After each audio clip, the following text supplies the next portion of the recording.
The crystalline spires of Lyriletha's capital pierced the violet sky like frozen lightning, and Ambassador Jake Morrison tried not to think about how many diplomats had entered this city and never left. His shuttle descended through layers of energy shields that hummed with enough power to vaporize a small fleet, while holographic displays cheerfully informed him about local weather conditions, tourist attractions, and execution schedules. "Welcome to Lyrileth Prime," his pilot announced with the forced enthusiasm of someone contractually obligated to maintain optimism. "Current temperature, pleasantly warm. Atmospheric composition, breathable for most carbon-based life forms. Chance of diplomatic incident resulting in violent death, moderate to high." "Thanks for the pep talk," Jake muttered, straightening his formal diplomatic robes that felt more like a funeral shroud with each passing moment. His briefcase contained 3 months of preparation. Trade proposals, economic analyses, cultural sensitivity reports, and detailed instructions on how to avoid accidentally triggering an interstellar war through improper etiquette. The palace emerged from the crystal formations like something carved from a single enormous gem, its faceted walls refracting sunlight into rainbow patterns that would have been beautiful if they hadn't been designed to disorient potential assassins. Jake's escort, a squadron of floating guards whose armor seemed to be made of liquid silver, guided his shuttle toward a landing platform that probably cost more than most planets' annual budgets. "Ambassador Morrison," said his escort leader, whose voice carried the kind of authority that suggested disagreement was not only unwelcome but potentially fatal. "Queen Seraphina Vel'andra will see you immediately. Please remember, no sudden movements, no direct eye contact until permission is granted, and absolutely no attempts at humor." "What's their position on nervous sweating?" Jake asked. "Tolerated, but discouraged." The throne room was designed to make visitors feel like insects approaching a particularly magnificent spider. Walls of pure crystal rose toward a ceiling that seemed to stretch into infinity, while beams of refracted light created patterns that shifted and danced with hypnotic complexity. Energy barriers hummed invisibly throughout the space, ready to incinerate anyone who stepped out of bounds, and floating weapons platforms tracked Jake's movement with mechanical precision. And there, at the center of it all, sat Queen Seraphina Vel'andra on a throne that appeared to be carved from a single enormous sapphire. Jake's briefings had prepared him for her reputation: conqueror of the Andorian sector, negotiator of the Treaty of Three Suns, ruler whose word could reshape the economic balance of a dozen star systems. They had not prepared him for the reality of her presence. She was tall even seated, with skin that seemed to glow with its own inner light and silver eyes that held depths Jake suspected could swallow starships. Her ears rose to elegant points that somehow managed to be both alien and strikingly beautiful, while her long dark hair seemed to float as if suspended in liquid starlight. "Ambassador Morrison," she said, her voice carrying harmonics that made the crystal walls resonate softly. "Earth's representative comes bearing gifts of trade proposals and economic partnerships." Jake bowed in what he hoped was the correct diplomatic fashion, then straightened to find those silver eyes studying him with the intensity of a predator evaluating prey. "Your Majesty, I bring greetings from the United Earth Government and proposals for mutually beneficial cooperation between our peoples." "Mutually beneficial cooperation," the Queen repeated, her tone suggesting she found the phrase about as appealing as week-old protein paste. "How refreshingly original. Tell me, Ambassador, do all Earth diplomats memorize the same script, or do you simply lack imagination?" Jake felt sweat beginning to form despite the palace's perfect climate control. We've prepared comprehensive analyses of trade routes, mineral rights, and technological exchange programs that could benefit both our civilizations." "Mineral rights." Queen Seraphina's fingers began drumming against her throne's armrest, and Jake noticed the floating weapon platforms adjusting their targeting parameters. "How fascinating. Did you know, Ambassador, that the last 3 diplomats who discussed mineral rights with me found the subject so absorbing that they forgot to leave?" "I was not aware of that, Your Majesty. Their remains are part of the Foundation crystals now. Very integrated with our mineral resources." She leaned forward slightly, and Jake caught a glimpse of something that might have been amusement in those silver depths. "But please, continue with your comprehensive analyses." I'm sure they're as unique and creative as every other trade proposal I've heard this century. Jake opened his briefcase and pulled out his carefully prepared presentation materials, but as he began outlining shipping lane optimization and resource allocation frameworks, he could see the Queen's attention drifting toward the floating displays that tracked interstellar communications. Her advisor, a thin man whose nervous energy suggested he'd survived in the royal court through a combination of competence and paranoia, was whispering increasingly urgent updates about scheduling conflicts. Your Majesty, the advisor murmured, the Andromedan delegation is waiting in the secondary chamber, and the Vegan Trade Consortium has requested an audience regarding the disputed asteroid mining rights. Yes, Queen Seraphina waved dismissively, but Jake noticed her attention was now completely focused on something other than his detailed economic projections. Schedule them for, whenever. Ambassador Morrison, I trust you can summarize your remaining 17 slides in the next 30 seconds. Jake looked down at his presentation materials, then at the Queen whose fingers were now drumming with what he was beginning to recognize as terminal impatience, then at the weapon platforms whose targeting systems were humming with increasing intensity. 3 months of preparation, 6 weeks of travel, and countless hours of diplomatic training were about to culminate in becoming part of the palace's mineral foundation. Your Majesty, he said, abandoning his notes entirely, I have to ask, doesn't this get boring? The finger drumming stopped. The weapon platform's humming shifted to a different frequency. Even the advisor stopped whispering and stared at Jake with the expression of someone watching a traffic accident in slow motion. Boring? Queen Seraphina asked, her voice carrying a note of something that might have been genuine curiosity. All these formal trade negotiations and diplomatic presentations, Jake continued, committed now to whatever diplomatic suicide he was committing. Everyone coming in here with the same proposals, the same careful language, the same terrified expressions. Doesn't it all start to blend together after a while? The Queen was silent for a long moment, studying Jake with renewed interest. Around them, the crystal walls seemed to hum with tension, and Jake was fairly certain he could hear his career ending in real time. Ambassador Morrison, she said finally, in 3 centuries of rule, you are the first diplomat to suggest that absolute power might occasionally lack entertainment value. I imagine the job has its challenges, Jake said, then immediately wondered if commenting on the challenges of ruling a galactic empire qualified as diplomatic treason. Indeed it does. Queen Seraphina leaned back in her throne, and something in her posture shifted from predatory alertness to what might almost have been relaxation. Tell me, what would you suggest to alleviate this, boredom? Jake stared at Queen Seraphina, his diplomatic training warring with the growing certainty that conventional approaches were about as effective as throwing paper airplanes at a supernova. Her silver eyes held genuine curiosity for the first time since he'd entered the throne room, and he realized he was standing at the edge of either the greatest diplomatic breakthrough in human history or the most spectacular career suicide ever recorded. Well, he said, his mouth apparently deciding to operate independently of his survival instincts, you could always try something completely different. Different how? The Queen's voice carried undertones that made the crystal walls sing softly, and Jake noticed the weapon platforms had shifted from targeting mode to what appeared to be standby status. I don't know. Jake looked around the magnificent throne room with its floating guards, energy barriers, and general atmosphere of barely contained lethality. When was the last time you did something just because you wanted to, not because it was politically necessary or strategically advantageous? Queen Seraphina was quiet for so long that Jake began mentally composing his last will and testament. Finally, she spoke. 3 centuries, 2 months, and 16 days. That's very specific.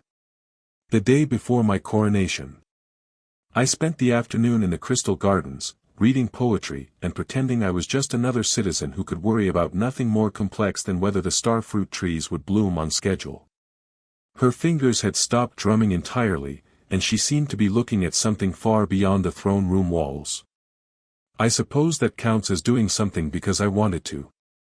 Jake felt something shift in the conversation, like a door opening onto possibilities he hadn't known existed. What if you did something like that again? I am the Queen of Lireleth, Ambassador Morrison. I do not have the luxury of personal desires. Everyone has personal desires. The question is whether you're brave enough to admit them. The silence that followed was so profound that Jake could hear his own heartbeat echoing off the crystal walls. Around them, the floating guards maintained their positions with mechanical precision, but something in the atmosphere had changed. The throne room felt less like an execution chamber and more like a place where important conversations might actually occur. Brave enough? Queen Seraphina's laugh was like music played on crystal chimes. You question my courage, Ambassador. I question whether ruling an empire requires giving up everything that makes you human. Jake paused, then corrected himself. Everything that makes you, you know what I mean. I believe I do. She rose from her throne with fluid grace, and Jake was struck by how tall she was. Easily matching his height despite the elegant lines that suggested a build designed more for speed than strength. Tell me, what personal desire would you suggest I pursue? Jake's brain, apparently deciding that subtlety was overrated, chose that moment to voice the thought that had been lurking in his subconscious since he'd first seen her image in the diplomatic briefings. What if I married you? The words hung in the air like a challenge to the fundamental laws of physics. Jake watched in horror as his diplomatic career exploded in slow motion, taking with it any hope of successful negotiations, peaceful relations between Earth and Lireleth, or his continued existence as a living organism. Queen Seraphina stared at him, her silver eyes widening with what Jake desperately hoped was surprise rather than homicidal rage. Around them, the floating guards began shifting toward more aggressive positions, their weapons charging with ominous harmonics. Then the queen raised one hand, and her voice carried the absolute authority of 3 centuries of rule. Guards! Leave us! Your Majesty! The escort leader's voice carried undertones of confusion and concern. You heard me. All of you. Out. Jake watched in amazement as the floating guards filed out of the throne room with military precision, followed by the nervous advisor who was muttering prayers in what sounded like 6 different languages. Energy barriers deactivated, weapon platforms powered down, and within minutes, Jake found himself alone with the most dangerous woman in 3 star systems. Well, Queen Seraphina said, settling back onto her throne with an expression that seemed equal parts amusement and fascination, that's certainly the most original proposal I've received this millennium. That wasn't exactly a proposal, Jake said, his diplomatic training finally reasserting itself. I was just exploring hypothetical scenarios. Were you now? She leaned forward, studying him with renewed interest. Tell me about this hypothetical scenario, Ambassador Morrison. What would such a marriage accomplish? Jake's brain scrambled to find solid ground in a conversation that had apparently abandoned all connection to reality. Well, hypothetically speaking, it would create an unprecedented alliance between Earth and Lireleth.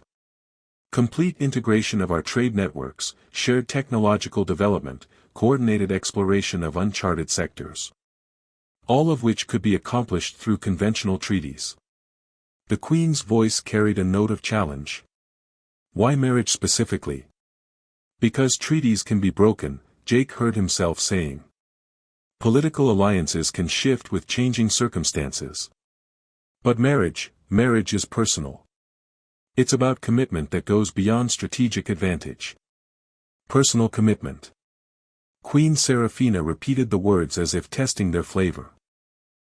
From someone who's known me for exactly. She glanced at a temporal display, 14 minutes. Maybe commitment isn't about how long you've known someone, Jake said, surprised by his own boldness. Maybe it's about recognizing something in them that resonates with something in yourself. And what do you recognize in me, Ambassador? Jake looked at her, really looked, not at the Queen of Lireleth with her reputation for casual execution in galactic conquest, but at the woman who had dismissed her guards based on a question that shouldn't have made sense. Someone who's tired of being alone at the top. The silence stretched between them like a bridge across impossible distance. Queen Seraphina's expression shifted through several emotions Jake couldn't identify, settling finally on something that might have been wonder. 3 centuries, she said softly.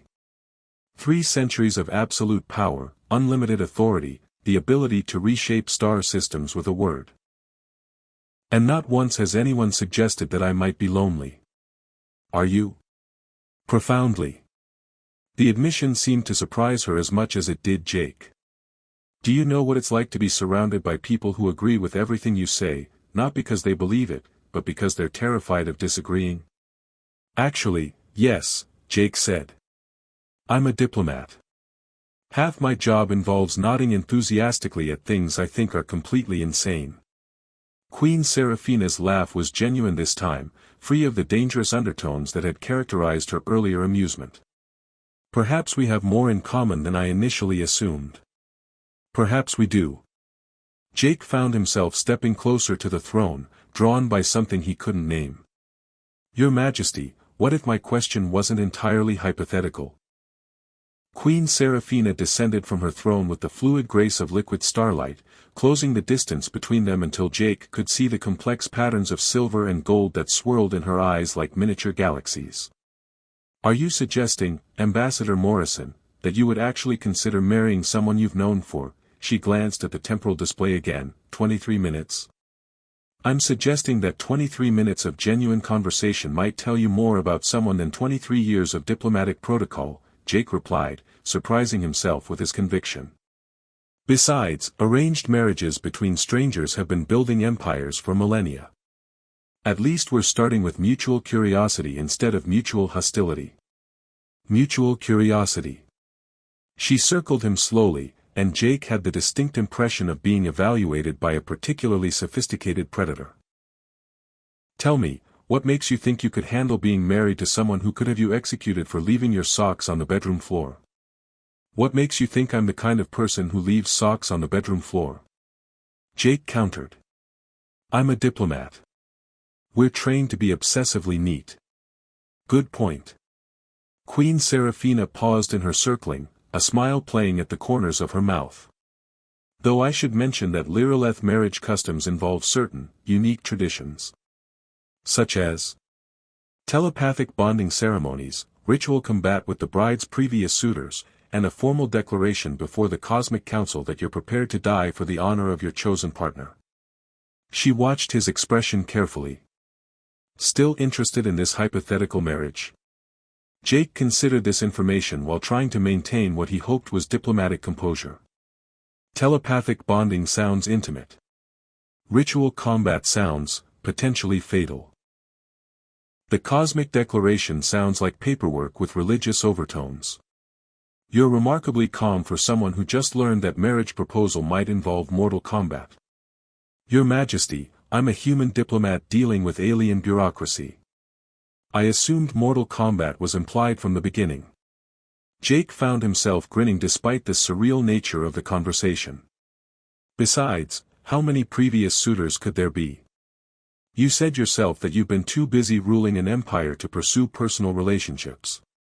Queen Seraphina's expression shifted to something that might have been embarrassment.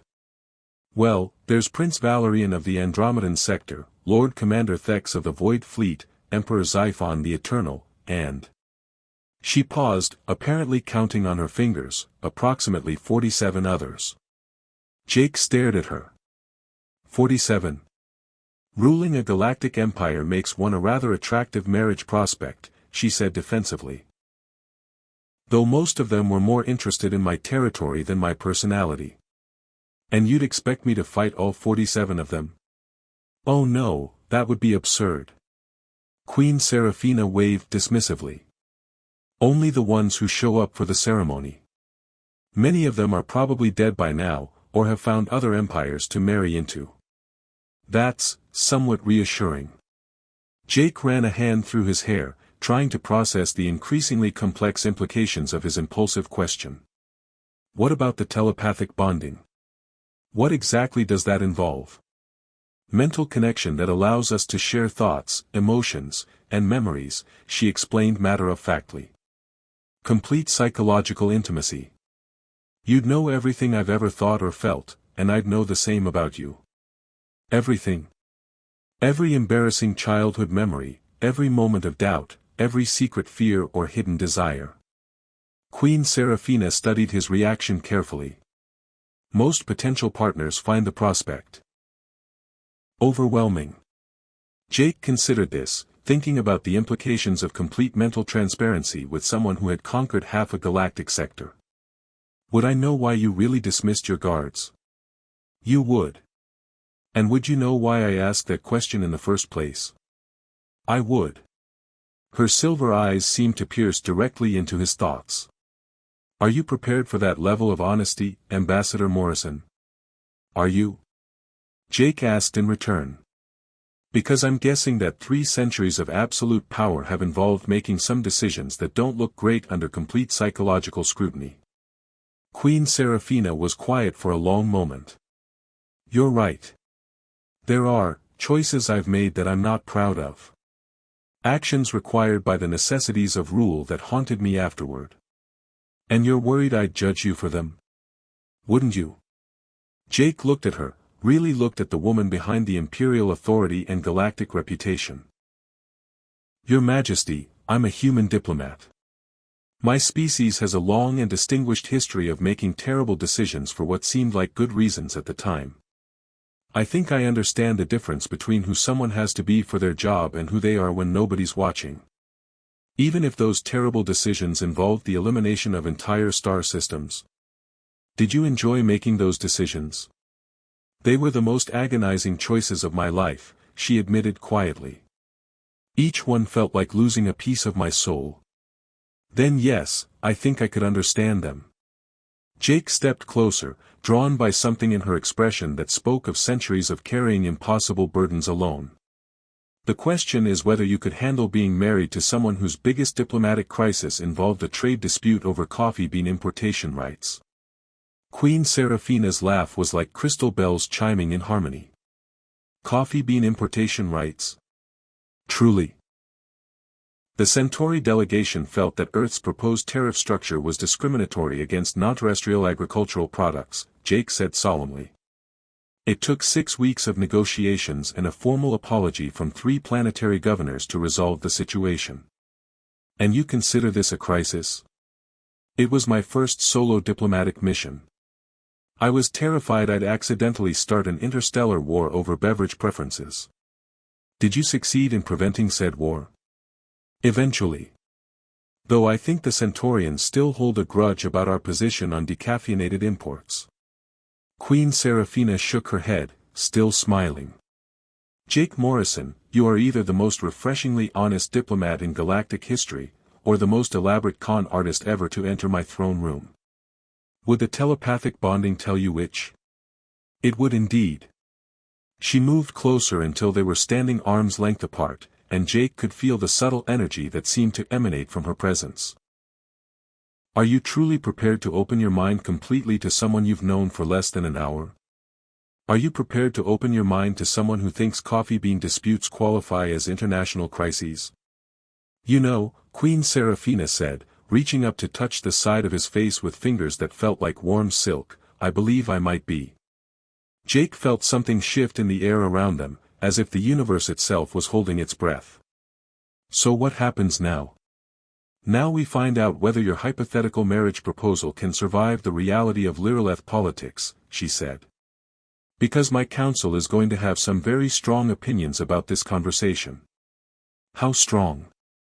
The kind that typically involve formal challenges to combat, accusations of treason, and emergency sessions of the Galactic Court. Queen Seraphina's smile held equal parts anticipation and mischief. I hope you're prepared for things to get complicated, Ambassador Morrison. Jake looked around the empty throne room, thinking about telepathic bonding ceremonies, ritual combat with imperial suitors, and the growing certainty that his life had just taken a turn toward the impossible. Your Majesty, I think complicated might be exactly what we both need. The Royal Council chamber erupted in chaos the moment Queen Seraphina announced her intention to marry the human diplomat. Jake sat in what was supposedly the place of honor beside the Queen's throne, trying to look dignified while various alien dignitaries shouted at each other in languages that made his universal translator smoke from overuse. Your Majesty, Lord Admiral Kethvar said, his voice carrying the kind of barely controlled fury that suggested he was one diplomatic slight away from calling for orbital bombardment. "Surely you cannot be serious about this, alliance." "I am completely serious," Queen Seraphina replied calmly. "Ambassador Morrison has proposed an innovative approach to interspecies cooperation that merits consideration." "He's human," shouted Counselor Vel'andra, her pointed ears quivering with indignation. "Their species has existed for barely 50,000 years. They're practically embryonic." "And yet," Jake said, deciding that if he was going to die in a diplomatic incident, he might as well make it memorable, "we managed to develop faster-than-light travel without conquering half the galaxy in the process. Some might call that efficient." The silence that followed was broken only by Queen Seraphina's barely suppressed laughter. "He makes a valid point. Your Majesty," High Counselor Drakthon interjected with the patience of someone who had survived 3 centuries of royal court politics through careful word choice, "the political implications of such a union would be unprecedented." "Unprecedented how?" the Queen asked. "Well, for starters, it would make Earth a formal protectorate of the Lyrilleth Empire," Drakthon explained. "Every human colony would fall under your direct authority. The economic ramifications alone." "Actually," Jake interrupted, pulling out his tablet, "I've been running some preliminary calculations." The Royal Council chamber erupted in chaos the moment Queen Seraphina announced her intention to marry the human diplomat. Jake sat in what was supposedly the place of honor beside the Queen's throne, trying to look dignified while various alien dignitaries shouted at each other in languages that made his universal translator smoke from overuse. "Your Majesty," Lord Admiral Kethvar said, his voice carrying the kind of barely controlled fury that suggested he was one diplomatic slight away from calling for orbital bombardment, "surely you cannot be serious about this, alliance." "I am completely serious," Queen Seraphina replied calmly. "Ambassador Morrison has proposed an innovative approach to interspecies cooperation that merits consideration." "He's human," shouted Counselor Vel'andra, her pointed ears quivering with indignation. "Their species has existed for barely 50,000 years. They're practically embryonic." "And yet," Jake said, deciding that if he was going to die in a diplomatic incident, he might as well make it memorable, "we managed to develop faster-than-light travel without conquering half the galaxy in the process. Some might call that efficient." The silence that followed was broken only by Queen Seraphina's barely suppressed laughter. "He makes a valid point. Your Majesty," High Counselor Drakthon interjected with the patience of someone who had survived 3 centuries of royal court politics through careful word choice, "the political implications of such a union would be unprecedented." "Unprecedented how?" the Queen asked. "Well, for starters, it would make Earth a formal protectorate of the Lyrilleth Empire," Drakthon explained. "Every human colony would fall under your direct authority. The economic ramifications alone." "Actually," Jake interrupted, pulling out his tablet, "I've been running some preliminary calculations on that.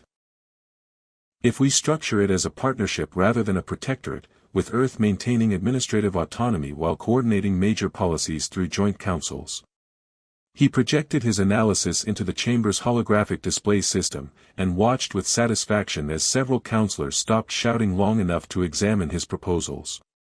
The economic projections were actually impressive. Combined human innovation with Lyrilleth resources and infrastructure could increase prosperity for both civilizations by several orders of magnitude. "These numbers," Counselor Vel'andra said grudgingly, "are not entirely unreasonable." "Thank you," Jake said. "I did study economics before I got into diplomacy." Queen Seraphina leaned forward in her throne, and Jake noticed she was enjoying the counselor's bewilderment almost as much as he was. "Are there any other concerns about this proposed alliance?" "The matter of succession," Lord Admiral Kethvar said grimly.